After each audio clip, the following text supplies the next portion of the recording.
Probably the most famous, and to many boxing fanatics the most hated, social media star turned professional fighter Jake Paul.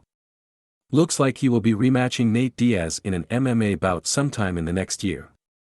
After defeating Diaz last Saturday by unanimous decision in their highly anticipated 10-round boxing bout, Paul wants to step into the cage for their rematch.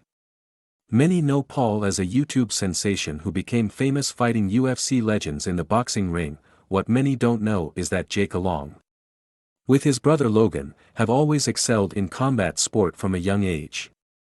The Paul brothers both wrestled when they were younger in their home state of Ohio. Logan has previously finished in 5th place at OHSAA state championships and later wrestled for Ohio State University in the NCAA Division I, which is quite the achievement. When Jake was 20, with very little experience in the cage, he faced off with former Bellator fighter AJ Agazarm. At the time Paul weighed in 45 pounds heavier than his opponent. Nevertheless, Agazarm used his skills in Brazilian Jiu-Jitsu to control the fight on the ground. Paul surprisingly made it past the first round in the sparring session, before tapping out in the next round via an arm bar. Paul has said that if he ever steps back in the cage, he will work with trained MMA coaches such as Javier Mendez, who has previously worked with Khabib Nurmagomedov. In an interview back in 2021, Paul said, "For sure I will, people seem to forget I was a state wrestler. Division I in Ohio. That's one of the hardest wrestling states, and I don't see why, if I can do boxing at this high a level, I couldn't do MMA at this high a level. I'm going to go and get coached up by Javier Mendez. Team Khabib, and that's that." Paul will likely want to rematch Tommy Fury in the future after being defeated by TNT earlier this year.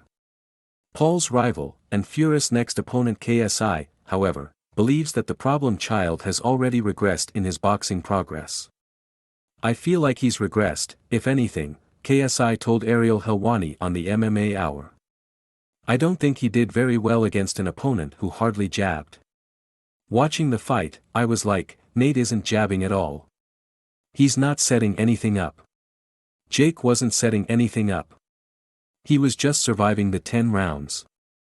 Low output, low IQ. I don't really understand what Jake was trying to do. I think he tried going ham in the first round, realized he didn't want to gas out because he had 9 more rounds. And then just decided to go at this really slow pace and just survive the 10 rounds while jabbing and moving. That was kind of it. I don't feel like Nate posed a threat. He has pillow hands, especially in the boxing ring. When it comes to MMA, he might be able to knock down someone because of how small the gloves are. But in boxing he doesn't throw anything from the hip. It's like he's slapping. And the amount of shots Jake took was tremendous. But it hardly did anything, so that's why I felt Jake was able to weather the storm and won unanimously. But obviously Nate didn't jab. Paul looks like he's serious about being able to perfect his skills in both boxing and MMA after he signed a contract with Professional Fighters League, PFL, earlier this year. PFL are trying to dethrone the kings of MMA's promotions in the form of the UFC and have already signed some promising and experienced fighters. PFL have had the likes of former UFC lightweight champion Anthony Pettis on their books and more famously signed previous UFC heavyweight champion Francis Ngannou, who left the UFC still as a champion.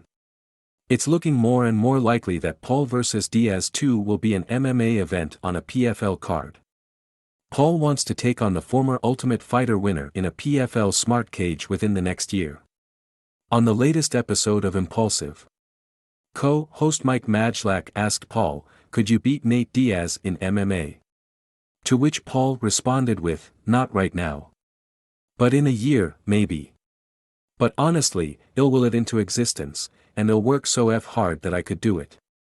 And the best part about it is the MMA match, obviously, starts standing up like a boxing match. He can't hurt me with punches. His kicks aren't gonna be strong. If his punches aren't strong, how are his kicks gonna be? The crazy thing about it. I've done the calculations in my head," Paul continued. "We start standing up. I learn kicks, right? I learn how to defend kicks. I'm beating his ass standing up clear as day in boxing. He tries to get close to me, I can just stick and move. He tries to take me down, my takedown defense is better than his. I have way higher wrestling experience than him. He's not gonna be able to take me down. He's slow, so I'm gonna see the shots coming. Boom, block the shots. He can't take me down to submit me, it becomes a standing match. 3 5-minute rounds. Easy. I just fought for 30 minutes, that's 15 minutes. I can work twice as hard in half the amount of time. Spend twice as much energy to keep him away from me while punching, not letting him take me down, and I will just have to watch out for his guillotine. Because he has a really good guillotine. Seriously, with 8 to 9 months of training, I know I can beat Nate Diaz in MMA, Paul concluded.